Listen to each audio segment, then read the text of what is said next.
intervencija. Pozivam policijo, da gre pred parlament in čuva parlament in ne vletava med ljudi. Prosim, umaknite se, pojdite tja, kjer res nekaj ščitite, ne tukaj med ljudmi. Sedaj pa nekaj besed o demokraciji.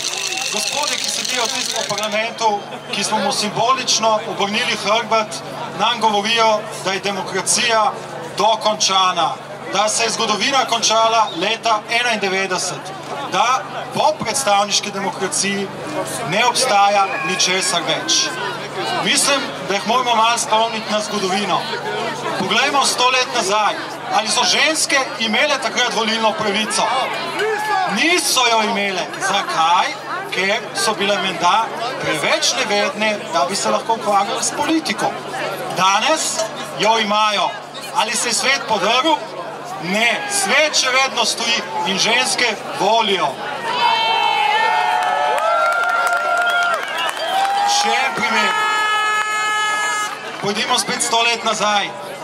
Takrat so imeli bogati malo več volilne pravice kot revni. Razlog je bil spet isti.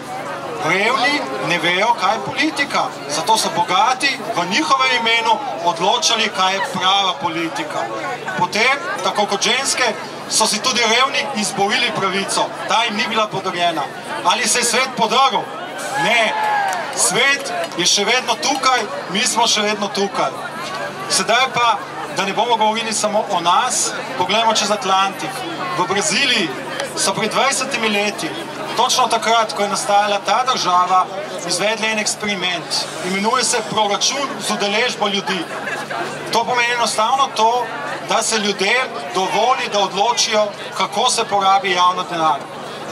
V mestu, ki ima 1,5 milijona ljudi, Porto Alegre, so vpeljali sistem, ki dovoli, da ljudje od ulice do četrti in do celotnega mesta, ki ima 1,5 milijona ljudi, so odločajo o investicijah. In to vsako leto posebej, ne na vsake 4 leta, vsako leto posebej. Sedaj vas vprašam, vse vas prisotne, kaj mislite, da vam je bilo pretežko 2-krat, 3-krat na leto priti na javno skupščino in se odločiti, kaj želimo, kako želimo, da je naš denar, naš javni denar porabljen. Bi bil to sistem, ki vas bi zadovoljil, da lahko rečete, hočemo to, nočemo Patri, nočemo Afganistana, nočemo iti v Mali in nočemo nobenih militarističnih in nacionalističnih diskurzov. Mi smo miroljubno prebivalstvo in želimo svobodo tudi vsem drugim.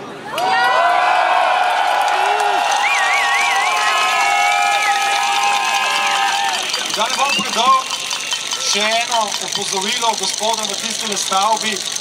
Neposredna demokracija ni utopija, neposredna demokracija smo tukaj in zdaj. Če nam jo ne boste dovolili, si jo bomo izborili sami.